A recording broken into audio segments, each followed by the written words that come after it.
Students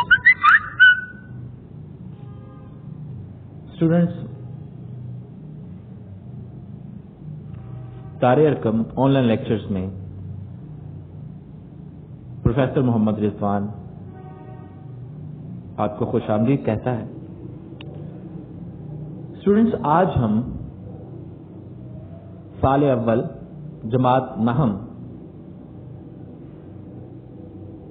हिस्सा नसर सबक number 1 हिजरत नबवी सल्लल्लाहु अलैहि वसल्लम कि जिनके मुसन्निफ मौलाना शिबली नुमानी रहमतुल्लाह अलैह हैं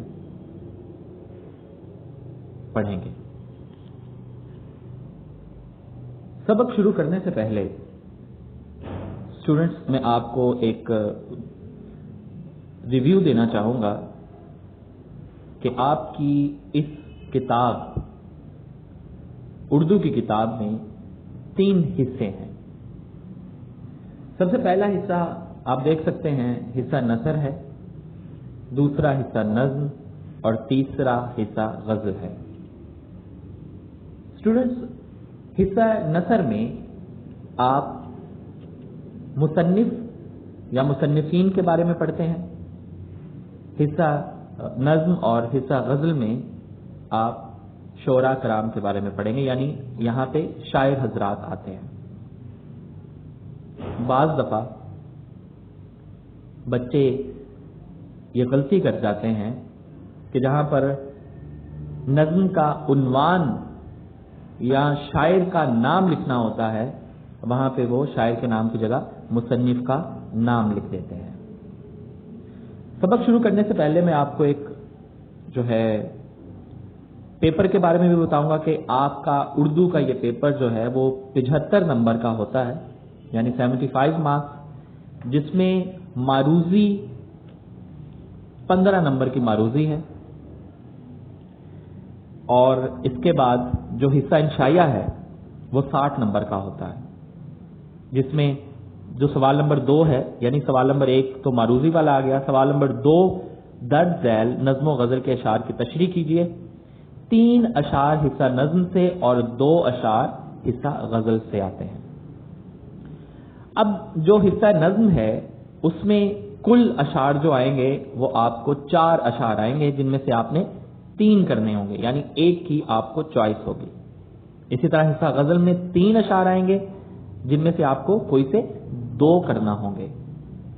और ये सवाल नंबर 2, इसके जो टोटल मार्क्स हैं, नंबर हैं, वो 10 नंबर का होता है। उसके बाद स्टूडेंट्स, अगला जो सवाल है, सवाल नंबर 3, वो है दर्ज झैल नसर पारों की तशरीह कीजिए, सबक का उन्वान, मुसन्निफ का नाम और खत कशीदा अल्फाज के मानी भी लिखें। स्टूडेंट्स, ये जो सवाल बड़ा इंपॉर्टेंट है, ये 2 पैराग्राफ होंगे और आपने ये दोनों ही अटेम्प्ट करने हैं और 5 नंबर का है। ये भी सवाल जो है 10 नंबर का आपका बनता है। इसमें सबसे पहले आप लिखते हैं हवाला मतन, हवाला मतन के बाद आप मुसन्निफ का नाम और उसके बाद फिर आप सबक का उन्वान लिखेंगे, उसके बाद आप खत कशीदा अल्फाज इसके मायने लिखेंगे और फिर तशरीह करेंगे।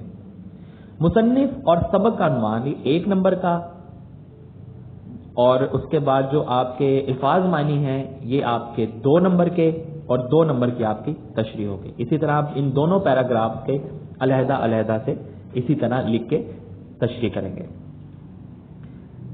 स्टूडेंट्स, उसके बाद सवाल नंबर 4 है, दर्ज झैल में से कोई से 5 सवालात के जवाबात लिखिए। कुल सवाल आपको 8 मुख्तसर सवाल दिए जाएंगे, उनमें से आपने कोई से 5 करने होंगे। ये भी आपका 10 नंबर का सवाल है। उसके बाद अगला सवाल नंबर 5, स्टूडेंट्स देखें, किसी एक सबक का खुलासा लिखिए। 2 आपको असबात दिए जाएंगे, जिनमें से आपने किसी एक का खुलासा लिखना होगा।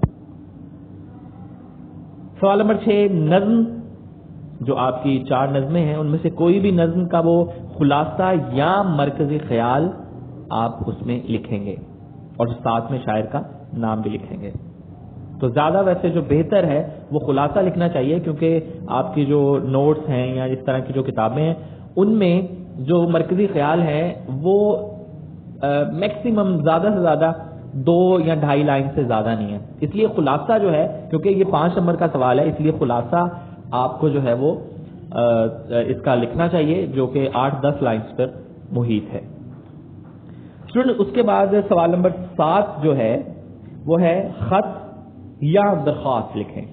ان دونوں میں چوائس ہوتی ہے، یہ بھی 10 نمبر کا ہے. اس کے بعد سوال نمبر 8 ہے جی ایک کہانی لکھیں، ٹھیک ہے، کہ جس کا عنوان ڈیش ہو، یعنی کوئی بھی آپ کہانیاں جو ہیں ان میں سے آپ کہانی لکھیں یا مکالمہ لکھیں. یعنی مکالمہ یا کہانی میں آپ کی چوائس ہے، آپ کوئی سا بھی لکھ سکتے ہیں. یہ 5 نمبر کے ہیں. سوال نمبر 9 جو ہے وہ درج ذیل جملوں کی درستی ہے یا جملوں کی تکمیل کریں. جملوں کی درستی جیسے اسٹوڈنٹس میں آپ کو مثال دوں گا کہ اس طرح کے جملے آتے ہیں کہ احمد نے کتاب کو پڑھا، تو اس کا درست کیا ہوگا کہ احمد نے کتاب پڑھی. اور اسٹوڈنٹس جو جملوں کی تکمیل ہے وہ آپ کے ضرب الامثال ہیں.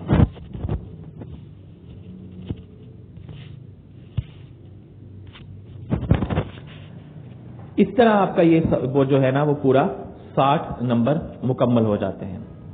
تو اسٹوڈنٹس آج ہم حصہ نثر جو ہے اس کا سبق مولانا شبلی نعمانی کا لکھا ہوا سبق حضرت نبی صلی اللہ علیہ وآلہ وسلم پڑھیں گے. سب سے پہلے مولانا شبلی نعمانی رحمۃ اللہ علیہ کا تعارف ہم بیان کریں گے. آپ 1857 میں پیدا ہوئے اور 1914 میں یعنی 1914 میں آپ کی وفات ہوئی. اس کو بھی آپ ہائی لائٹ کیجئے. قصبہ بندول ضلع اعظم گڑھ بھارت میں 1857 میں پیدا ہوئے. ان کے والد شیخ حبیب اللہ وکیل تھے. شبلی نے بھی کچھ دن وکالت کی، پھر علی گڑھ میں فارسی کے استاد مقرر ہو گئے. یہاں تک آپ اس کو آپ انڈر لائن کیجئے. پھر اسی پیراگراف کی سیکنڈ لاسٹ لائن پہ آئیں. اسی دوران میں ان کی کوشش سے لکھنؤ میں ندوۃ العلماء کا قیام عمل میں آیا. یہ ایک ادارہ تھا. اخیر عمر میں یعنی عمر کے آخری حصے میں اعظم گڑھ میں انہوں نے ایک عظیم ادارہ دارالمصنفین قائم کیا جو آج بھی قائم کر رہا ہے، جو کام کر رہا ہے. یہ بھی آپ ہائی لائٹ کیجئے. اس کے بعد اگلی لائن کریں. شبلی شاعر بھی تھے لیکن ان کی شہرت کا زیادہ مدار ان کی نثر پر ہے. ان کا شمار اردو کے بڑے نثر نگاروں میں ہوتا ہے. یہاں تک آپ اس کو ہائی لائٹ کریں.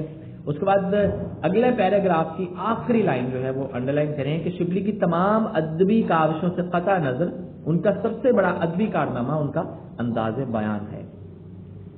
پھر لاسٹ 2 لائن 1.5 لائن وہ بھی آپ انڈر لائن کریں. شبلی کی متعدد تصانیف ہیں، یعنی آپ نے بہت سی کتابیں لکھی جن میں اہم تصانیف میں شعر العجم 5 جلدیں اس کی، الفاروق، المامون، سیرت النعمان، الغزالی، سوانح مولانا روم، سفر نامہ روم و مصر و شام اور سیرت النبی صلی اللہ علیہ وآلہ وسلم شامل ہیں.